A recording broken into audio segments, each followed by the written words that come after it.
Hi, I'm Gary Striegler, and although I don't use a lot of hand tools, one hand tool that I use a whole lot is my block plane.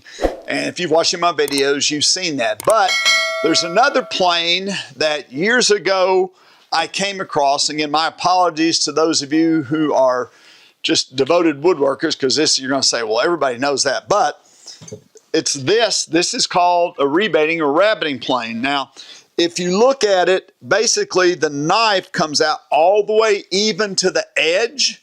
So unlike a block plane, this block plane, there's almost about 3/16 of an inch that, you're going to have to work in the middle, the middle of the plane, not at the edges.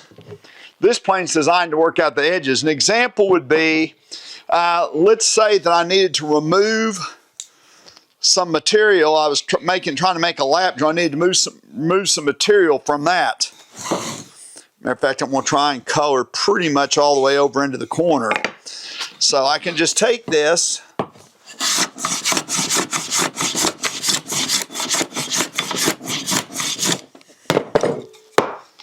and all my marks are gone.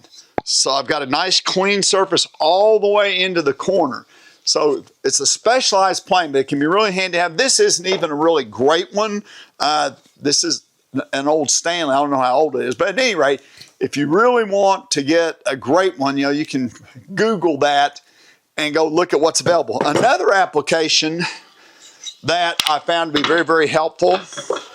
So I was building some pieces of furniture for a church, and kind of the detail for that church, we had this walnut trim that lapped over the face frame. As you can see, it's been rebated on the back edge, and I wanted it to lap over, by the way, to help the painter a little bit.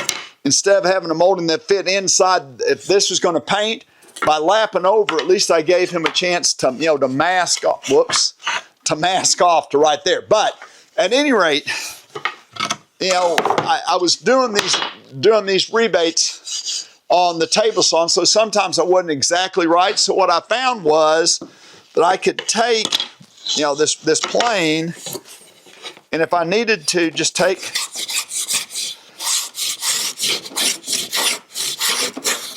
just a little bit of walnut off of either this side or even off this edge to get myself a fit. And again, because that edge goes right up into the corner, I can take something off the whole lip. So at any rate, this is one of those tools that you're probably not going to use every day unless you're a fine furniture maker, but it's definitely worth investing and having one in your truck, your shop, or whatever.